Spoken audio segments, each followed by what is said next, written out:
क्यों खाए भगवान ने भक्त के थप्पड़। एक गोवर्धन बड़ा सुंदर गांव है। गांव के बीच में एक मंदिर है जिसमें श्रीनाथ जी महाराज की बड़ी सुंदर मूर्ति विराजमान है।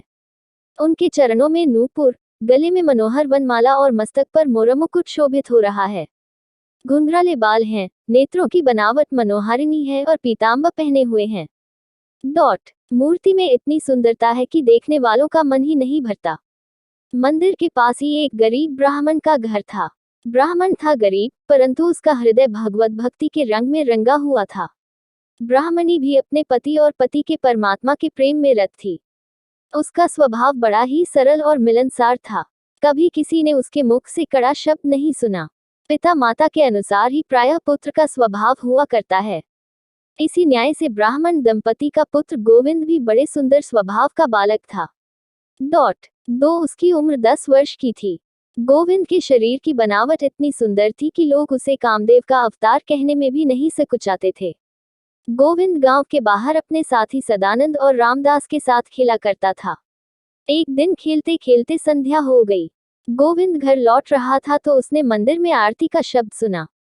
शंख, घंटा, घड़ियाल और झांझ की आवाज सुनकर गोविंद की भी मंदिर में जाकर तमाशा देखने की इच्छा हुई और उसी क्षण वह दौड़कर नाथ जी की आरती देखने के लिए मंदिर में चला गया। नाथ जी के दर्शन कर बालक का मन उन्हीं में रम गया। गोविंद इस बात को नहीं समझ सका कि यह कोई पाषाण की मूर्ति है। उसने प्रत्यक्ष देखा कि एक जीता जागता मनोहर बालक खड़ा हंस रहा है। गोविंद नाथ जी की मधुर मुस्कान पर मोहित हो गया। उसने सोचा, यदि यह बालक मेरा मित्र बन जाए और मेरे साथ खेले तो बड़ा आनंद हो। इतने में आरती समाप्त हो गई। लोग अपने अपने घर चले गए। एक गोविंद रह गया, जो मंदिर के बाहर अंधेरे में खड़ा नाथ जी की बात देखता था। गोविंद ने जब चारों ओर देखकर यह जान लिया कि कहीं कोई नहीं है, तब उसने किवाड़ों के छेद से अंदर की ओर झांककर अकेले खड़े हुए श्रीनाथ जी को हृदय की बड़ी गहरी आवाज से गदगद कंठ प्रेम पूर्वक पुकार कर कहा। उद्धरण, नाथ जी, भैया, क्या तुम मेरे साथ नहीं खेलोगे? मेरा मन तुम्हारे साथ खेलने के लिए बहुत छटपटा रहा है। भाई, आओ देखो, कैसी चांदनी रात है। चलो दोनों मिलकर मैदान में गुल्ली डंडा खेलें। मैं सच कहता हूँ भाई, तुमसे कभी झगड़ा या मारपीट नहीं करूंगा। चार सरल हृदय बालक के अंत करण पर आरती के समय जो भाव पड़ा, उससे वह उन्मत्त हो गया। परमात्मा के मधुर और अनंत प्रेम की अमृतमयी मलय वायु से गोविंद प्रेममग्न होकर मंदिर के अंदर खड़े हुए उस भक्त प्राण धन गोविंद को रो रो कर पुकारने लगा। बालक के अश्रुसिक्त शब्दों ने बड़ा काम किया। ये यथा मां प्रपद्यन्ते तांस्तैव भजाम्यहम्, गीता 4/11 की प्रतिज्ञा के अनुसार नाथ जी नहीं ठहर सके।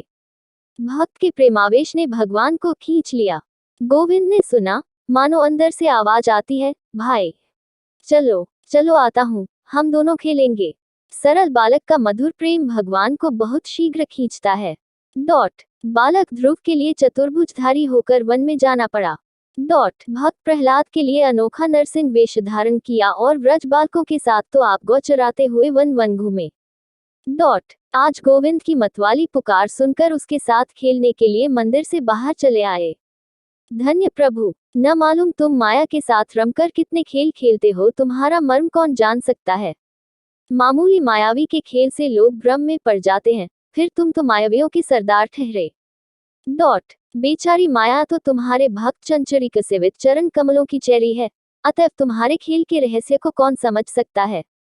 इतना अवश्य कहा जा सकता है कि तुम्हें अपने भक्तों के साथ गायें दूहते फिरे थे और इसीलिए आज बालक गोविंद के पुकारते ही उसके साथ खेलने को तैयार हो गए। गोविंद ने बड़े प्रेम से उनका हाथ पकड़ लिया। आज गोविंद के आनंद का ठिकाना नहीं है, वह कभी उनके कर कमलों का स्पर्श कर अपने को धन्य मानता है। कभी उनके नुकीले नेत्रों को निहार कर मोहित होता है, तो कभी उनके सुरीले शब्दों को सुनकर फिर सुनना चाहता है। गोविंद के हृदय में आनंद समाता नहीं। बात भी ऐसी है, जगत का समस्त सौंदर्य जिसकी सौंदर्य राशि का एक तुच्छ अंश है, उस अनंत और असीम रूप राशि को प्रत्यक्ष प्राप्त कर ऐसा कौन है जो मुग्ध न हो। नए मित्र को साथ लेकर गोविंद गांव के बाहर आया। चंद्रमा की चांदनी चारों ओर छिटक रही थी। प्रियतम की प्राप्ति से सरोवरों में कुमुदिनी हंस रही थी। पुष्पों की अर्धविकसित कलियों ने अपनी मंद मंद सुगंध से समस्त वन को मधुमय बना रखा था।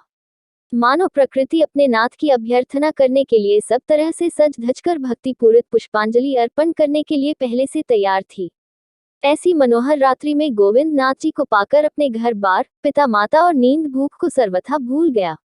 दोनों मित्र बड़े प्रेम से तरह तरह के खेल खेलने लगे। गोविंद ने कहा था कि मैं झगड़ा या मारपीट नहीं करूंगा, परंतु विनोद प्रिय नाथ जी की माया से मोहित होकर वह इस बात को भूल गया। खेलते खेलते किसी बात को लेकर दोनों मित्र लड़ पड़े। गोविंद ने क्रोध में आकर नाथ जी के गाल पर एक थप्पड़ जमा दिया और बोला कि फिर मुझे कभी रिझाया तो याद रखना, मारते मारते पीठ लाल कर दूंगा। सूर्य चंद्र और अनिल जिसके भय से अपने अपने काम में लग रहे हैं, स्वयं देवराज इंद्र जिसके भय से समय पर वृष्टि करने के लिए बाध्य होते हैं, और भयाधिपति यमराज जिसके भय से पापियों को भय पहुंचाने में व्यस्त हैं। वही त्रिभुवननाथ आज नन्हे से बालक भक्त के साथ खेलते हुए उसकी थप्पड़ खाकर भी कुछ नहीं बोलते। धन्य है बांके बिहारी, धन्य है।